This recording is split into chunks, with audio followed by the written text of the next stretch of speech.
Good morning, everyone. Hi, I'm Nitin Singh. Well, there's a big difference between paper को attempt करना अच्छी accuracy के साथ और एक पेपर को अटेम्प्ट करना जस्ट फॉर हाई अटेम्प्ट करना है. लोग अटेम्प्ट करके आए तो हमको भी हाई अटेम्प्ट करना है, भले नेगेटिव मार्किंग क्यों ना हो तो भी. एक बच्चा है जो कि 80 अटेम्प्ट करके आ रहा है मगर उसके 12-13 क्वेश्चन में उसको वो डाउटफुल है, और एक बच्चा वहीं पे है कि जो 70 अटेम्प्ट करके आया है और वो बोल रहा है कि सर मेरे 3 क्वेश्चन या बहुत हो गए तो 4 क्वेश्चन गलत हो गए. सो आप देख सकते हो कि उसके 4 भी गलत होते हैं तो भी उसके 66 करेक्ट है, स्कोर होगा 65.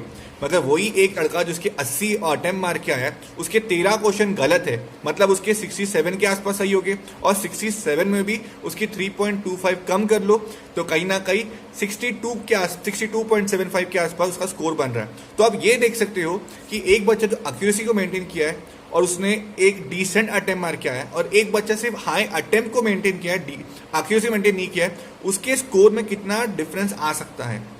तो यही रीजन है मैंने पोल भी कंडक्ट कराया था.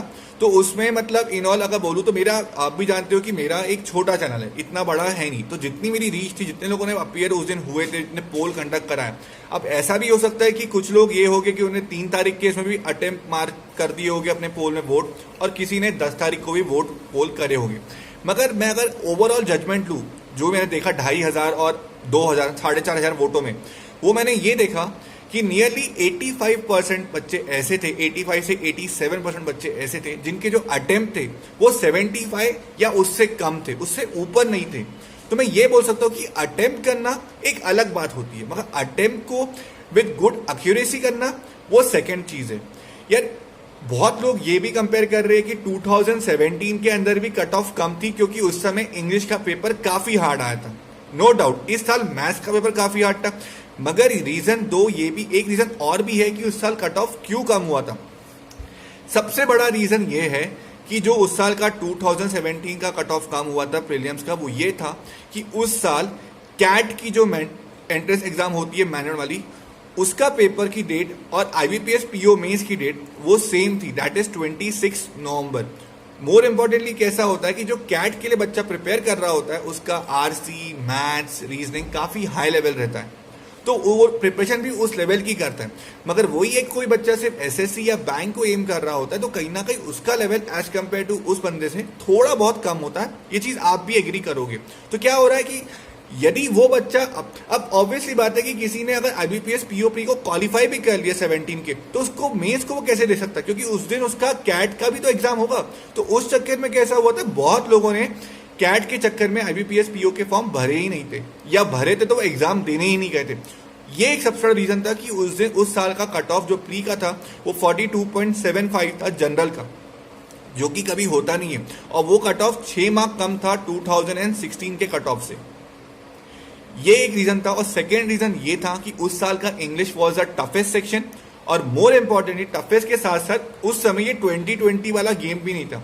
वहां तो ये था कि 60 मिनट है, आपको जो अटेम्प्ट करना है आप वो करो. तो बच्चे यदि इंग्लिश में कुछ होते हैं कि जिनका इंग्लिश काफी स्ट्रांग होता है और वो लोग अटेम्प्ट करते, बट उस साल कैसा हुआ था कि उस साल इंग्लिश में बच्चों के अटेम्प्ट भी नहीं हो पा रहे थे. उस साल इंग्लिश में बच्चों के अटेम्प्ट कुछ 12, 13, 16 ये अटेम्प्ट थे. तो इसके चक्कर में जो कट ऑफ भी था जनरल का वो 30 में से 5 मार्क था, और एससी, एसटी और ओबीसी का 2.75 मार्क था. तो यदि आप देखोगे कि उसका कट ऑफ कितना कम था, तो यही एक रीजन, ये 2 रीजन थे कि उस साल का कट ऑफ कम क्यों हुआ. अब बात आती है कि 2020 का कट ऑफ क्या हो सकता है. मेरे हिसाब से 2020 का कट ऑफ 57 से लेके 64 के बीच में होगा, उससे ज्यादा हाई मेरे को लग नहीं रहा है. क्यों? क्योंकि उसमें भी काफी रीजन है. यदि मैं बोलूं कि इस साल भी वही कैट की एग्जाम है, इस साल कैट की एग्जाम 29 नवंबर को है और पीओ मेंस की एग्जाम 28 नवंबर को है. इस चक्कर में कैसा होगा कि इस साल भी बहुत लोगों ने फॉर्म तो फिलअप किए होंगे, मगर कुछ लोग ये सोचे होंगे कि यदि भाई हम लोग पीओ का एग्जाम क्वालिफाई भी कर लेते और पीओ मेंस दे के भी आ जाए तो क्या हम कैट के दिन अच्छे से पेपर दे पाएंगे.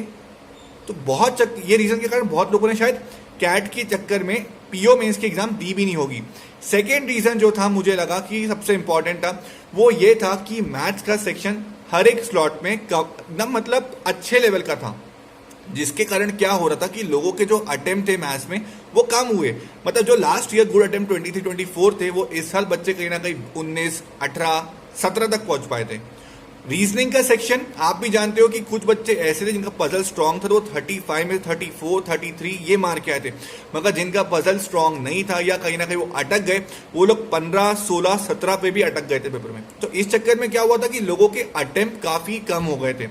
थर्ड रीजन ये था कि हर साल आप जानते हो कि हमारी जो एग्जाम होती है ग्रेजुएशन की एग्जाम, वो कहीं ना कहीं मई में खत्म हो जाती है, मई जून तक, रिजल्ट उसका जुलाई तक लग जाता है और अगस्त तक हम लोग पीओ के फॉर्म भरना स्टार्ट कर देते, तो हम लोग एग्जाम दे देते फ्रेशर्स लोग।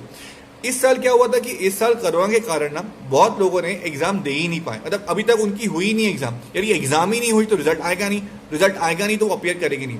तो इस साल फ्रेशर का जो परसेंट का पॉपुलेशन होता है वो बहुत कम हो गया था। तो इस चक्कर में क्या हुआ कि कंपटीशन कम हो गया।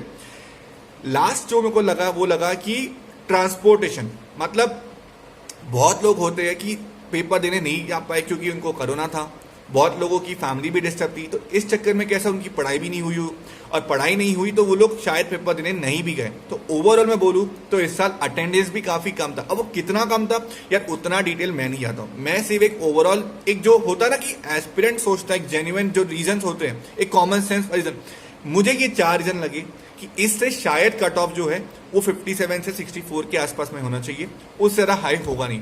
यदि कोई बच्चा एक डिसेंट अटेम्प्ट मार के आया है 60 प्लस, तो मैं बोलूँगा वो एक कंटेंशन में है, वो प्लीज़ मेंस की पढ़ाई करे। मैं भी मेंस की पढ़ाई कर रहा हूँ, आप भी पढ़ो। मैंने ये वीडियो इसलिए बनाया है क्योंकि बहुत लोग मुझे रिक्वेस्ट कर रहे थे कि सर आप प्लीज़ वीडियो बनाओ। मैं पहले बता दूं मैं कोई सर नहीं हूँ, मैं आपके समान ही एक एस्पिरेंट हूँ जो कि प्रिपरेशन करता है और थोड़े बहुत लास्ट ईयर एग्जाम क्वालिफाई किया, जिसके बेसिस पे मैं थोड़ा अपना एक पॉइंट ऑफ व्यू रखता हूँ आप सबके आगे। किसी लोगों को अच्छा लगेगा भी ये मेरा वीडियो, किसी को नहीं भी अच्छा लगेगा। यदि आपको लगा कि वीडियो अच्छा नहीं है तो क्यों अच्छा नहीं है वो बता देना कमेंट कॉलम में। यदि अच्छा लगे तो डेफिनेटली लाइक करना, शेयर करना और टेलीग्राम का ग्रुप है उसको ज्वाइन करना। बाकी कोई गलती हुई होगी तो सॉरी। अगले वीडियो में मिलते हैं, till then see you, Ram Ram, जय श्री राम।